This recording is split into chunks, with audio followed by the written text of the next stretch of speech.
What's up, people? Hey, I wanted to talk to y'all a little bit about this life that we live in, this world that we live in. Uh, you've had some stuff pulled over your eyes by the Creator to help you, to assist you. In the beginning, there was nothing. There was only the self. He was alone. And he thought to himself, I shall create the worlds. So he created these worlds. The worlds above the earth, and the worlds beneath the earth. They call it the three worlds. We call it heaven, earth, and hell. And he thought to himself, behold the worlds. Now I shall create the guardians for these worlds. And created the guardians for these worlds, which are us. In the book of Genesis, he talks about, I have created man and set him above the beasts of the field, the fish of the sea, the fowls of the air. We are the guardians of this earth. He said, behold the worlds and the guardians of these worlds. Now I shall send forth vegetation for the guardians. So he sent forth vegetation. He sent forth food for us to eat, for the body. He said, behold the worlds and the guardians of these worlds. But how do these guardians live, eat, sleep, procreate, and I have no part in them? Therefore, I shall enter into the guardians, and opening the center of their skulls, he entered into each guardian, making himself many. And so when a woman has a baby, and the baby has a little soft spot right there at the top of his head, that soft spot, you can feel the baby's heartbeat right there on top of his head, because it's attached to his heart, okay? That's called the door of bliss, where the Lord enters into each body. And over a 2-year period, this door closes. Your baby's soft spot gets closed. That means that the Lord is inside of every person. And Jesus says, blessed is he who sees all things as one.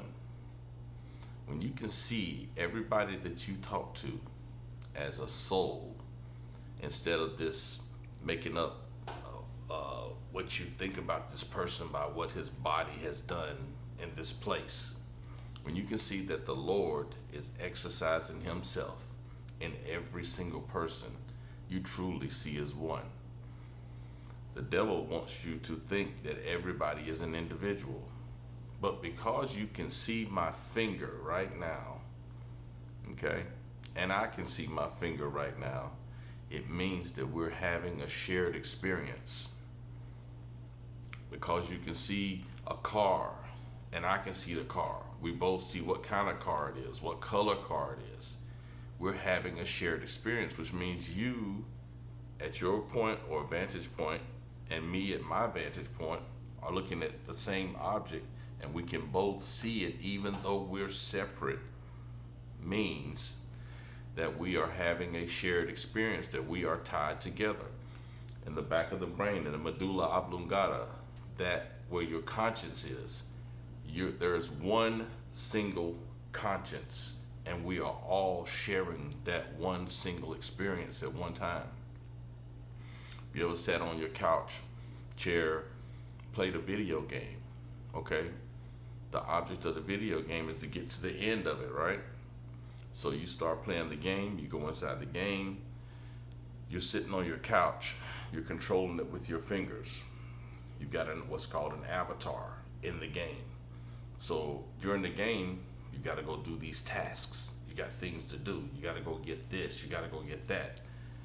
When the body in the game gets tired, he's got to go find some health. And you're looking for that, and that's always on your mind. I gotta find some health to keep me alive while I try to do these tasks. That's just you eating during the day to give the body some energy, okay? The actual thing that you don't understand is that everything on this earth that you think is up is actually down. It's actually inside, it's outside. Because when you sleep at nighttime, that is when you go back to source. you go back to God and he energizes the body. When we're up dealing with each other during the day, walking around, talking to each other, going to work, going swimming, going to the gym, that is when we're actually dreaming. We're walking around in a shared experience in a dream world. You actually think you're awake, but you're sleeping. You're really awake when you unplug from the dream. But you get in the dream, your boss is like, you gotta do this, you gotta go there, you gotta get this done, I gotta go get my kids, I gotta drive the car, I gotta go to the mall. That is things that are involved in dreaming. The body wears out. You gotta have some health. So hey, go get some food. Food recharges the body. The greatest recharge is if you take a nap. You unplug from the dream. You sit back in a chair for a few minutes just to relax. That's meditation. That is calming the mind. That is coming out of the dream world and actually being alive. Okay? So you actually are doing the opposite. You're thinking the opposite. You're thinking that this world is real. It's not. You're inside the avatar that's actually sitting on the couch when you're watching the game. Okay, so in the game, that's why they call it the game of life. Life, the game of, you're doing the exact same thing that you're trying to do in the game in this life. And your character, guess what? He gets 3 lives most of the time, which means you're going to reincarnate.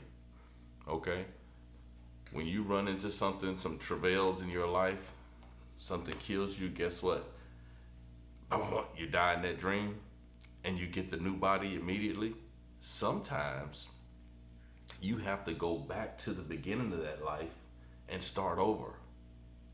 Sometimes you got to set up where you can start exactly where you left off in your dream, in your game.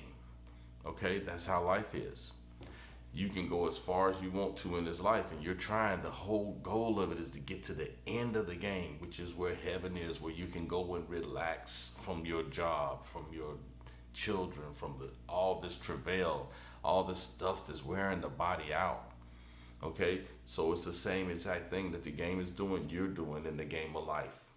Okay, so you're trying to get to the end of the game so you can get back to sources inside all of us. If I can just get to heaven, that's our whole thing. If I can just get to Zion, like the movie The Matrix, the whole goal is that. But you're actually sleeping.